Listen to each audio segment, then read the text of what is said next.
الحمدللہ وکفا وسلام علی عبادہ الذین اصطفیٰ اما بعد۔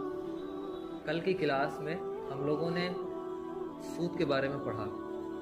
یعنی سود قرآن کی آیات کی روشنی میں اور احادیث کی روشنی میں۔ تو ہم لوگوں نے قرآنی آیات کو اسٹڈی کیا اور کچھ حدیثوں کو اسٹڈی کیا، اور آج جو ہے وہ سود کے حوالے سے کئی چیزیں آئیں گی۔ نیکسٹ سلائڈ اسٹارٹ کیجیے۔ اس میں ایک تو انٹروڈکشن آئے گا سود کے بارے میں،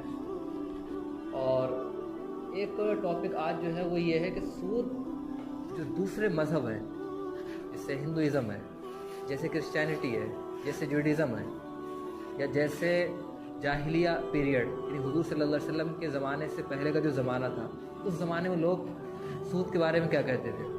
یا اس زمانے کے بھی جو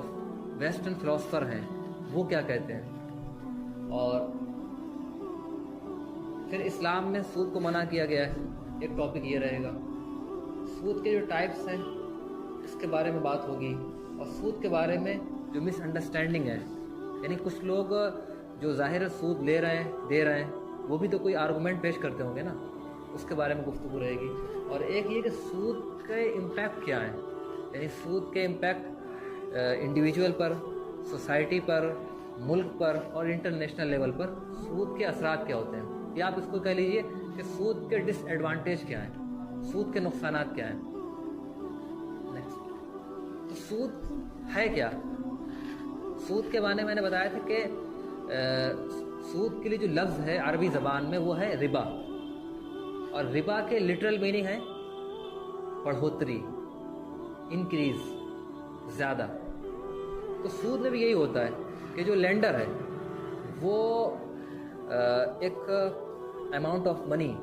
وہ دے رہا ہے بیرور کو، قرض دار کو، اور ایک مدت متعین ہے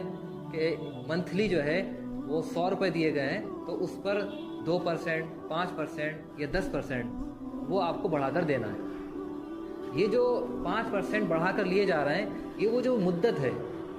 ایک مہینے کی جو مدت ہے، اس کے عوض میں لیے جا رہے ہیں، یہی سود ہے۔ اچھا، سود ایسی چیز ہے جس کی اگر ڈیفینیشن نہ بھی بیان کی جائے، اس کی تعریف نہ بھی کی جائے، تو لوگ جانتے ہیں اس کو، کیونکہ سود جو ہے ایک زمانے سے چلتا چلا آ رہا ہے اور لوگ سمجھتے ہیں۔ یعنی اصل میں یہ اس لیے میں کہہ رہا ہوں کہ اس زمانے میں بعض لوگ یہ سمجھانے کی کوشش کرتے ہیں کہ حضور کے زمانے میں جو سود تھا وہ الگ تھا، اور اس زمانے میں جو سود ہے وہ الگ ہے۔